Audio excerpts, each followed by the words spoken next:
nice.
Huh.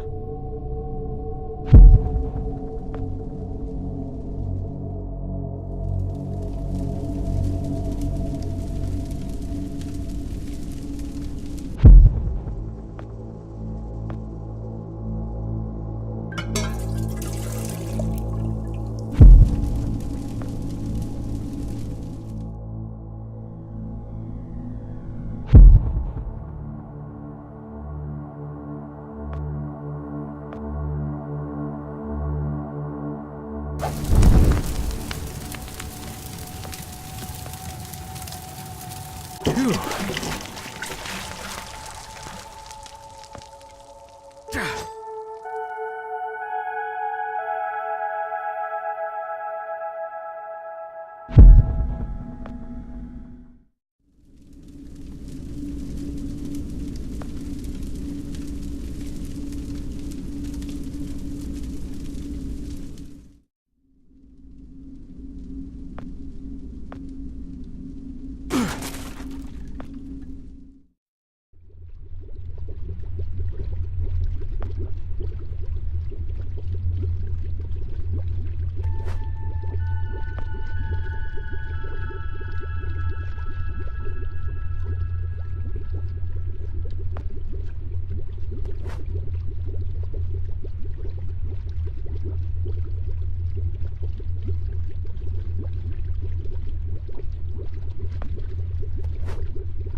Stop right there!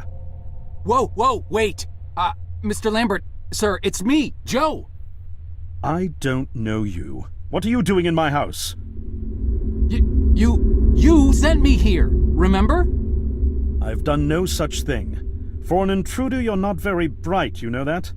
For all the commotion you caused getting in here, you might as well have brought a bulldozer.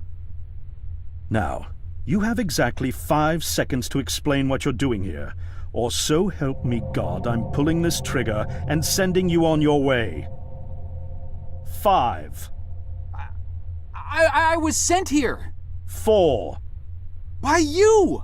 3. You told me to find you, to warn you about the end of the world. 2. You were old, with white hair, and you got shot. Oh, God, please don't shoot me, Mr. Lambert. This, you gave me this. It's an chrono. It's a time machine. I gave you that? Yes! I've never seen anything like it, but on the back, that's my family signet. I made this? It's simply magnificent. I gave this to you? Why? Who are you? Name's Joe, sir. I'm just a janitor at the Archon building. I found you in a room with a big, round door in the basement labs this morning, and you were dying. You said you'd come from 40 years in the future to stop the end of the world. I guess I was the only one around, so you gave me this and told me to find you and tell you all this, and I've been there. The future, I mean. A bunch of times. And you were right, Mr. Lambert. Everyone's gone. My God, so it did come to pass. They really did it, those greedy goddamn bastards. I told them this would happen. Wait, I was dying? How? You said you've been shot. I had to actually find you at the morgue to get this address. Shot? By whom? No, wait. Don't say anything else. You succeeded in finding me, which means anything you tell me from this point on could alter the course of action that brought you to my doorstep. The less I know, the better. So, you've seen the future. What did you see? It's like a bad dream, sir. Everyone's gone. Buildings are coming apart. It's all just quiet. What happened, Mr. Lambert? It is Dr. Lambert. And considering all the effort you just went through to find me, not to mention bearing witness to the horrific outcome of the biggest breakthrough in the history of science, I suppose I owe you some kind of explanation.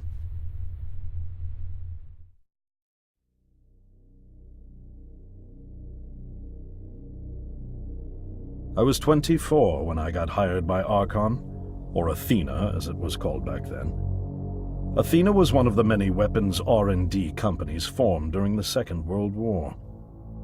Unlike other R&D companies that had retooled themselves to pursue peacetime activities after the war, Athena had made enough money to continue chasing the next big thing in defense technologies. They were betting the farm on post-war Soviet expansion, raising the level of government paranoia to create a lucrative market for esoteric weapons research. I'd say they made the right bet. Still a theoretical physicist at MIT, my thesis on the possibility of time travel via dimensional membranes got published shortly after I was hired in 1961. Company heads were so impressed, they gave me a team and a budget. Development exceeded even my own expectations, and after only 6 years, we had the first primitive version of the time machine up and running.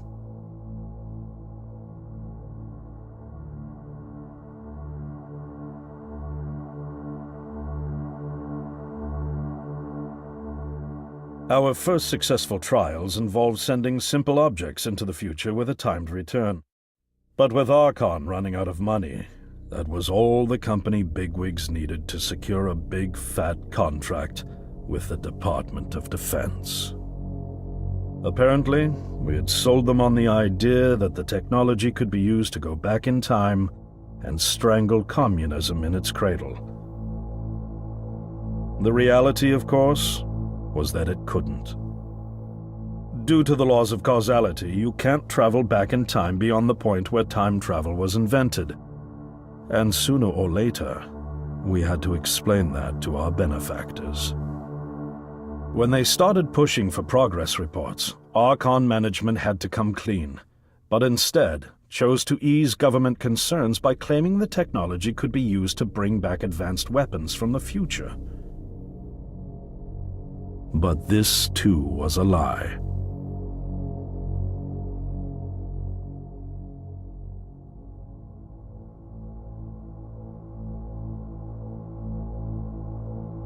At this point, we'd already had our first of many human trials, and we knew there would be no weapons. In fact, our results were as terrifying as they were baffling.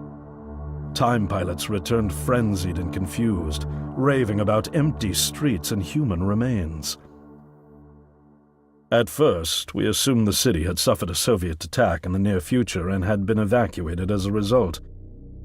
But as we pushed on further, the terrible reality became clear.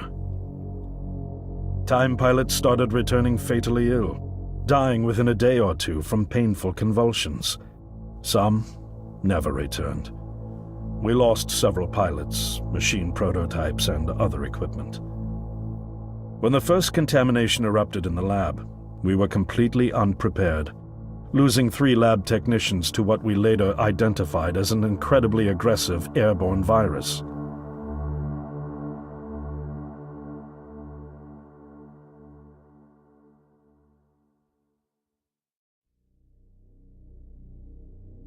Although we weren't equipped to handle biohazards of this magnitude, management insisted we contain and study it. To keep our pilots and the virus alive long enough to study, we co-opted experimental cryotechnology from another project, Lazarus, and established a makeshift virus lab. Once again, the bigwigs managed to spin our setbacks into a success story for the Department of Defense, now claiming that the virus could be cultivated for use as a biological weapon. The team threatened to resign, but outrage was swiftly quenched by promises of massive salary increases and stock options. I didn't take the bribe. I'd witnessed the lethal efficiency of the virus firsthand. I knew there was only one way this was going to end, so I handed in my resignation and set up shop out here. For over a year, I've been working to recreate the technology to bring me back in time and prevent mankind's extinction from ever happening.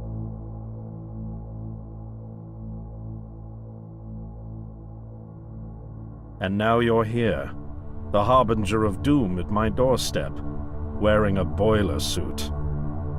Who could have imagined that Judgment Day would begin like any other Monday in May? In any case, unfathomable as it may be that you were able to bring this information to me, knowing is only half the battle. Preventing the outbreak will require more than just your tenacity. Me? Wait, what? Yes, I'm afraid I must rely on you one more time. You must go back to Archon and prevent the outbreak. No, that's, I mean, I'm really honored and everything, but... Believe me, you're the last person in the world I want to entrust with this, and I mean that quite literally. But by this time tomorrow, the entire city will have succumbed to chaos, panic, and death. You're here now, and you're all I've got. Wait, but what about you? Can't you fix this, Doc? Don't you have a plan? I can't go myself, because that would break the law of causality. The only reason you are here to warn me now is because I was there to send you. And the only reason I was there to send you is because I was able to bring my work to fruition here. But... We've no time to waste. It's the only way. You told me you found me this morning, correct? Yes, but... That means I failed to stop it, and the outbreak has already begun. The time pilot for today's trial must have brought the virus back from the future, which then somehow got out of the containment chamber and spread. That pilot is Patient Zero. I need you to destroy the supercomputer system controlling the time machine. All the research data is stored there too. You must destroy it before the time machine departs. I'm reconfiguring your device to send you back 1 day earlier. This should allow you ample time to return to Archon and get inside. On the other shore from here, about 500 yards down the road, is a rest stop. You'll find a van there, fueled and ready to go. Oh, I already have a ride. Which won't be there yesterday, you ninny. Now stop interrupting me. One last thing, and I need you to listen carefully because this is very, very important. Make sure you do not meet the earlier version of you. Why? What will happen? No one knows for sure. It's one of the conundrums not yet accounted for. There are theories, of course. None of them pleasant. Now, let's get you ready.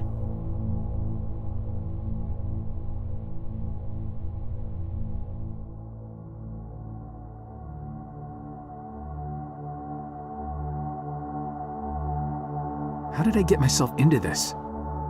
I nearly got killed trying to reach Dr. Lambert thinking he had a plan.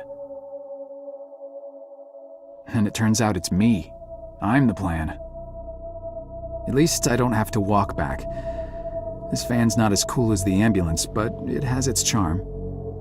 And it sure was nice of him to pack me lunch. I wish he'd pack me a can opener for the beans, though. And some gas for the Bunsen burner. But I'm sure I'll think of something. I've got several hours of driving ahead of me after all. It'll be almost morning before I get to Archon. I just hope I have enough time.